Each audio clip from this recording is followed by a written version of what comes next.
पूरे प्रदेश भर में मॉनसून एक्टिव है। बस्ती की अगर बात करें तो बस्ती के विक्रमजोत ब्लॉक के पकड़ी संग्रामपुर में सरयू नदी की तेजी से कटान जारी है। किसान बेहाल हैं। किसानों की जमीन इस कटान ने निगलनी शुरू कर दी है। ऐसे में जलस्तर घटने के बावजूद कई बीघा खेत नदी में समा चुके हैं। ग्रामीणों ने इसका वीडियो सोशल मीडिया पर वायरल किया। प्रशासन से मदद की अपील की गई है, लेकिन जिम्मेदार अभी भी मौन है, मौके पर पहुंचे तक नहीं है। नदी का कटान गांव से महज 100 मीटर की दूरी तक पहुंच चुका है। डर और खौफ का आलम यह है कि जल्द ही उनके पूरे खेत न बर्बाद हो जाए। इस बात की जो चिंता है किसानों को सता रही है, क्योंकि बाढ़ से हाहाकार जो हाल हुए वो किसानों ने देखे, अब खेतों पर आन पड़ी है, क्योंकि खेत बर्बाद होने की कगार पर है।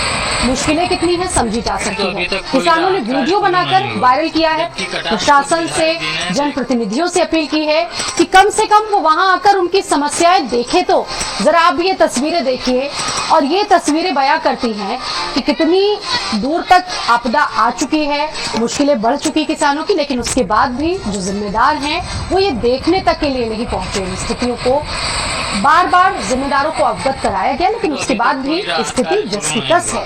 बाढ़ खंड विभाग की शिथिलता पर तमाम सवाल उठ रहे हैं, और ये शिथिलता अब किसानों पर बहुत भारी पड़ रही है। आप देखिए तस्वीर,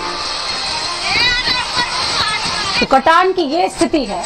बाढ़ में 100 मीटर की दायरे पर आ चुकी है। आप देखिए कटान से जमीनें बुरी तरीके से प्रभावित हो रही हैं, और सबसे बड़ा सवाल यह है कि किसानों की सबसे बड़ी जमा पूंजी जो उनकी फसल होती है, अन्नदाताओं की, कितनी मेहनत करते हैं किसान अपनी फसलों के लिए, सालों साल लगा देते हैं, और जब उनकी लहलहाती फसलें इस तरह से बाढ़ से या किसी प्राकृतिक आपदा से नष्ट हो जाए, तो आप सोचिए कि किसानों पर कितनी मुश्किलें आन पड़ती हैं। और यही स्थिति इस वक्त बस्ती की है। बाढ़ से हाल बेहाल है, मानसून एक्टिव है, लेकिन उसके बाद भी वही रटा रटाया रवैया जिला प्रशासन का।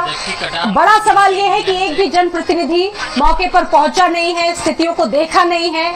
सवाल बार बार उठाए जाते हैं, जिम्मेदारों तक बात पहुंचाई जाती है, लेकिन उसके बाद भी अभी तक कोई सुनवाई नहीं है, और इसका खामियाजा सीधे तौर पर जो किसान हैं वो उठा रहे हैं। कई जगहों पर यह स्थिति हो गई कि पूरे जो खेत हैं वो पानी में समा चुके हैं। किसान की गाढ़ी कमाई एक तरह से उनकी फसलें होती हैं, और अब जो दूसरे किसान हैं वो इतने ज्यादा चिंतित हैं, अपने भविष्य को लेकर आशंकित हैं कि कहीं ये स्थिति उनके घरों को न डुबा दे, क्योंकि जो फसलें हैं वो तो चौपट हो चुकी है, लेकिन आगे स्थितियां और भी ज्यादा विकराल उनके लिए ना खड़ी हो।